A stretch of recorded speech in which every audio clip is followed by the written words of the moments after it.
I've been dancing for almost like 20 years. I started when I was as young as 9 years old. And I started ballet because my father worked at the Garcia Lorca Theater in Havana since he was really young. And I have 5 brothers and a sister, and I'm the young one in the family. And I remember my father always was trying to get some of his kids, to take ballet lessons in Cuba. Of course, he bring me many times to the theater to watch performances backstage. And I remember that the first time when I stepped, into the stage, I was as young and maybe like 7 years old. So it was a wonderful experience. I was so scared. I remember have my father on the wings, and he was. There's a moment when the music stopped, and everyone was just walking, off the stage, and I was freeze in the position where they asked me to be. And I remember my father be screaming at you from the wind, like, "Octavio, come on, that's it, it's over, you can move now."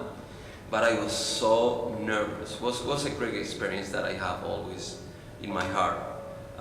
And I think that's the very beginning of how I kind of fell in love with the theater, with the dance, and this wonderful world.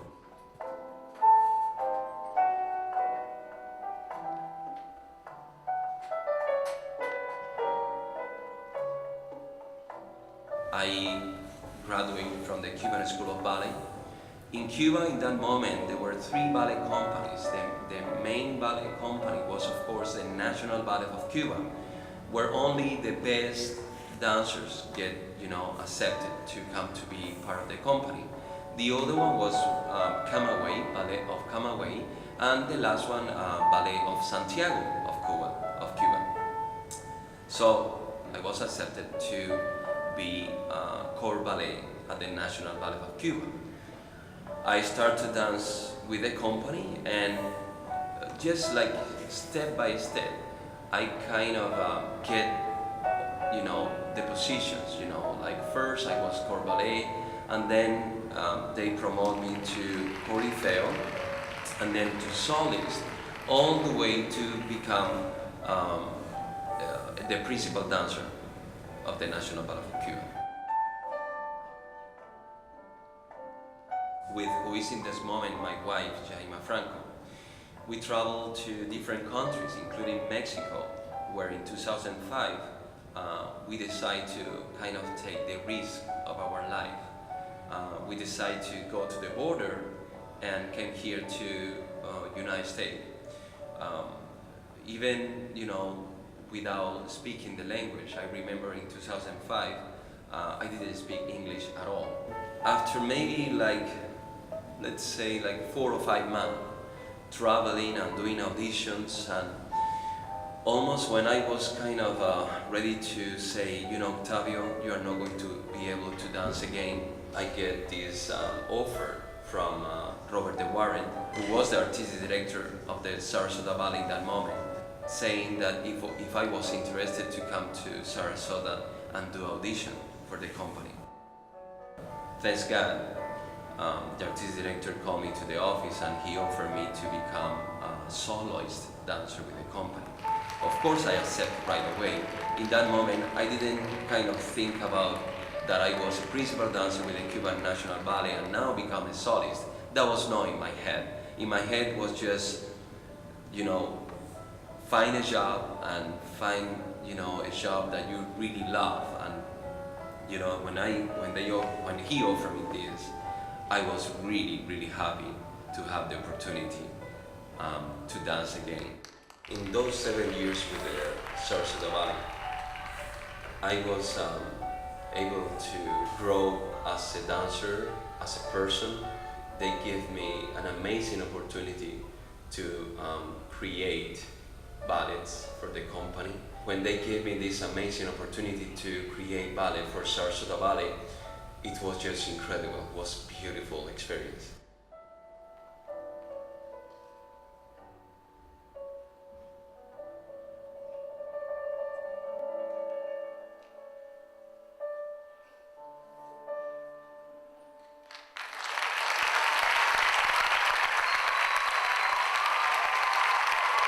Well, okay, thank you. I mean, uh, hi everyone. Well, let's see. Okay, well, I think you know all my story, so thank you very much. I'm leaving. Yeah, I mean that, but unbelievable. That was a year ago, and I feel that the time goes so fast, especially when you are very, very busy. Um, to start very quick, because I know we are all very excited about tonight's performance. I mean, what is behind this curtain? I was just like couple of minutes ago. I was just running the music, and I was kind of putting all together.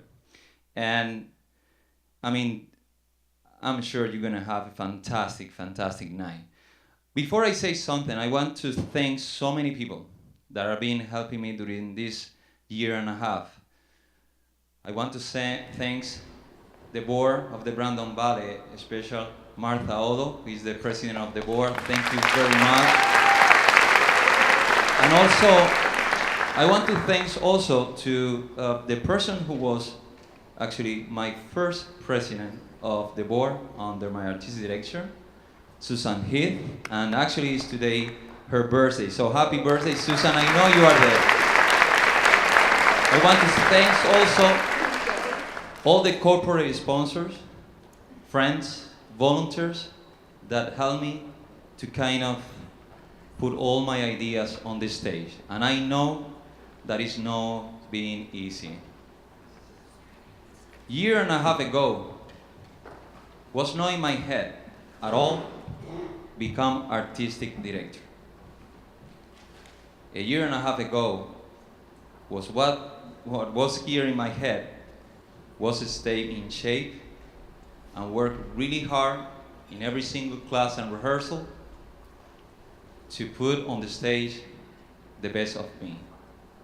But in my head never was to become artistic director. Maybe in my head was to someday become ballet master of one of so many fantastic companies that we have here in the United States. But life is life.